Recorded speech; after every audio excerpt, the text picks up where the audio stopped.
what opportunities kasuku zogenda ofuna basing on who you went to school with. Eggwanga lino oliraba? Bobi Wine ompulira bulungi teweekwata maaso nga njogedde ku Bobi Wine ssebo. Bobi Wine essaawa zino ne bamuwa eggwanga lino alifuge katugeze ayiseemu mu kalulu n'akakuba ba Edi Mutwe balina we bakoma. Okitegedde? Ba Edi Mutwe balina we bakoma. Ba Dani Magic balina we bakoma. Aba yeetaaga abantu abali intellectually grounded okumuwa technical sight, strategic oversight ne hindsight kwagenda osinziira okukola decisions ezo. Kati anabajjawo nga temusomye n'abagenza okusoma muli muganya okukyusa communities mwe muli naye nga te yennyini buli kaseera abagamba nti gwe Bobi Wine w'ekitundu kyo enkyukakyuka gy'oyagala gitandike mu kitundu kyo. Si musiru aba alaba kitegeeza ki nti abantu bano abakwetoolodde waliwo time w'ogenda okutuuka nga tteeka eriwo ya kitabo bakikusabe nga you qualify. Ekyamazima kasuku nga nze director wa organization emu nga neetaaga media expert nga alina okuba nga alina masters. Kasuku manya asobola otukolera production y'obulango bwaffe, asobola otukolera visual, alina omwana akola animation nga contract yonna inagenda waani naye nga lead ku procurement nga talina. Nabaddiru wenjiyisawo nenjiwa Sente namulabya nti ali Harvard Jews. Kati bwenjiwa Sente Kasuku agenda nyiiga Kyamagero wange. So it's better ne tutandika okwetegeka kati byokola bikole biggumize, but make sure you have the paperwork to qualify that. And every level you're going to get to olina abantu bogenda okusinkana ab'enjawulo bagenda kubeera nga basufu nnyo nga bategeera.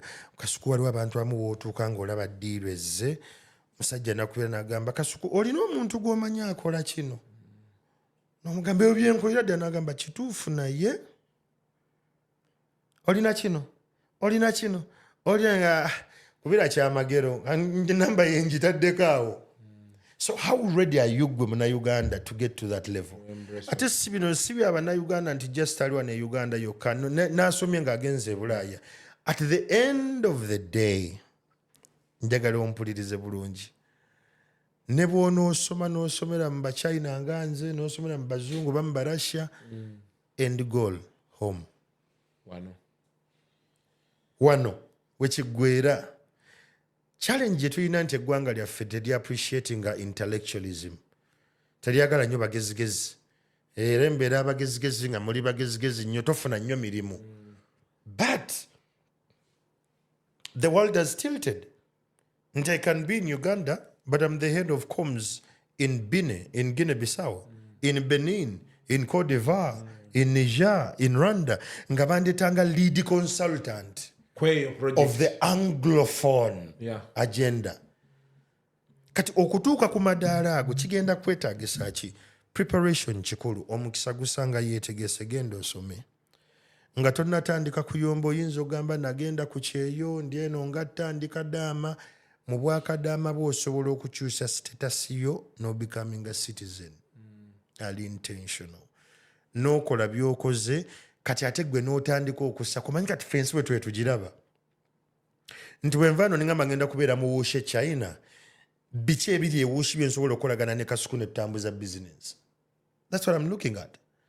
Nti ntuuse eri nsanze abantu balina equipment bwete mwati Kasuku tusobola otandikawo business nga ffe tutunda equipment owaba content creators ne background ne green screen nga tuzituna ku Sente bweziti emisolo gitya tata tukole. The plug has to be at home and where you are. Kyakubiri ne bw'ozaala abaana ng'ogenza okusoma manyi omuzungu muntu mubi. Buli muntu gwa wa masters alina akakwakulizo k'akuwa. Nagamba abaana bo osobola okujja nabo ne mukyala wo osobola okujja naye. Ate osobola okusoma masters eno nga bw'okola ne PhD eno. Zabangambye mu university mwengenda okusomera nti osobola okukola eno masters nga bw'osomesa no mu university because obukugu bw'ennamba buyita the theatre of the mind. Nsobola okusiigira ekifaananyi mu media and you can be there with me. Ne bagamba osobola osomesa eri essomo wano nga naawe eno bw'osoma ne famire yo nejja lumu. Over time abaana bo bapiikinze environment epya ne mukyala wo tebasobola kudda Uganda. Kati n'otandika okulowooza nti oli Mungereza. E Kampala nga tokyajja nnyo. Kitegeeza emirembe ng'esatu mu maaso bagenda kutandika kudda Uganda nga bagamba baatugamba batuzaala kaliisizo. You must be awake and alert. Yeah. Nti yes mugenda kumpa education eno ngenda kusoma naye oli luvannyuma lwa quarter. You must go back home. At the end of the day, whatever you're studying, genda osome, but impact your communities. Pay attention to your children. Mufe nnyo ku baana bammwe. Waliwo agenda ey'okuwugula abaana weeri nnene. Pay attention to your children. Abakyala abakola mwebale kukola, abaami abakola mwebale kukola. Bannayuganda bantu bakozi. It's just that the economy mwe tuli ti appreciating a hard work. Kinnuma nti abakutula ddiiru bafuna ssente okusinga omuntu akeera ku makya n'avuga boda n'agiza eno n'agiza eri n'ayita mu buvuyo bw'enjawulo n'akyapa genuine oyo eggwanga ffe terina modi waadinga bulungi. Naye nga bw'oba oli mu sectors zino ICT, your future is bright. Manufacturing with value addition. Ofunye coffee oba ofunye bakasooli n'oyongerako value addition. Naawe ogenda funa ssente. Abali mu services nti ogaba service kati ng'eno ye ya media ng'oli streamlined nga oli compliant naawe ogenda funa ssente nnyingi nnyo because ensi we tulaga etandise okubeera organized from the system's perspective. Omuntu ajja kukigaana kino agambe wa Kyamagero boogera boogezi bwe baali bakaleeta national ID interview gye twakola n'abantu nga buli waganze sijja gifuna ndabe bwe naafa leero ekubuleko Romanya. Okitegeera. So kijja kitandise okugenda nga mobile money be yali yakajja bwe batyo biki kati olunaku lwaliro buli omu nkuteere ku ereeta mannya ki nkuteere kuno. So systems zigenda zijja mpola. You need to ready yourself for such times. Nga maliriza abavubuka bonna mu nsi mwe tuwangaalira bwe tugenda mu butale okugula ebintu tulina ebintu bibiri bye tulwawo okugula bye tusembayo okugula gabeera mata milk ne yogurt. Amata va ku ssimu madde ngisakingirako AI gye wabadde oyogerako naye tennajja. Amata lyebbeere.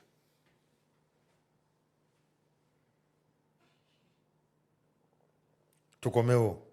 Amata lyebbeere. Yogurt bwe bucu wano wansi gw'omwami. Mu byonna by'okola nga tonnagula mata kakasa nti bye weetaaga byonna mu bulamu obifunye. Be a responsible man. Amata galina degrees kwe gawangaalira. Bw'oba ogagula mu supermarket ogajja mu fridge. Galina obunyogovu bwakola ki?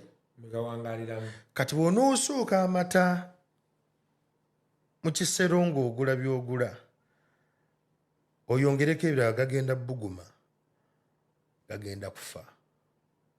Obuvunaanyizibwa ogenda sasula by'otagenda kwetaaga. Okitegedde? Gwe omwana ow'obuwala ayagala ennyo okunywa yogurt mufune mugule ng'ekyamazima ddala omwetaaga. Kitwale nti ogenze kugula bintu mu katale mugule ng'omwetaaga. Kubanga ne yogurt abeerako ekkomo ne temperature kwafugirwa. Kola ebintu mu budde bwabyo. Kikulu nnyo. Naye ng'ate era bw'ogula ebintu ebyo kebera nnyo expiry date yaabyo.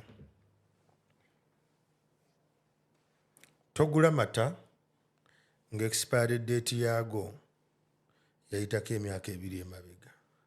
ba mu nsi mwe tuwangalira tulina amata galabika bulungi naye nga gaggwako kati gwalina shuga mami ow'emyaka 56 ago ge mata genkulaga because ogenda kuwankawanka oba oliawo takyasobola nakuzaala gwali ku sugar daddy afunye sugar daddy eyaweddemu amannyo nga buli kaseera wakwekuba mpiso za diabetes naawe wafunye ekintu ekiri expired muoba amakulu mu kyo kola ebintu mu budde bwabyo weekuumire mu kumanya n'okutegeera but above all kola byonna ku lw'ensi yo. There is no other better country than Uganda. There is no any other home than Uganda. Neba natuwa green passport, green card, PR, ezo zibayita permanent residency, neba kwa citizenship, byonna biggwera olunyiririmu ova luliwa Uganda. Invest in Uganda, believe in Uganda. We have a few shortcomings here and there, but we are the best country there can be. We have summer in and out of the year. Our soils are very fertile. Our people are very friendly. They just need a little bit of fine-tuning to become professional, and they will work. Above all, sasula abakukoledde. Omuntu bw'aba akoze omulimu nga yeetaaga kusasula tomulyaza amaanya. Bannayuganda muyiga okusasula. Mu Buyisiraamu bagamba nti omuntu akoledde bw'aba tannasala kibatu bw'ati kwejjako ntuuyo oteekwa okuba nga amusasudde dda. Bannange musasule abantu naddala abakozesa abakozi. Munnyonnyola nnyo abantu, mulekeraawo okunnyonnyola abantu, musasule abaana. Muli mu kuvuga mmotoka za bbeeyi naye abakozi bali mu myezi 3. Musasule abaana abo. Ne gavumenti n'engisaba embassy zaffe eziri e Bunaayira musasule abakolerayo. Abantu abatambula mu emyezi 46 nga sibasasule. Ndowooza byebyo.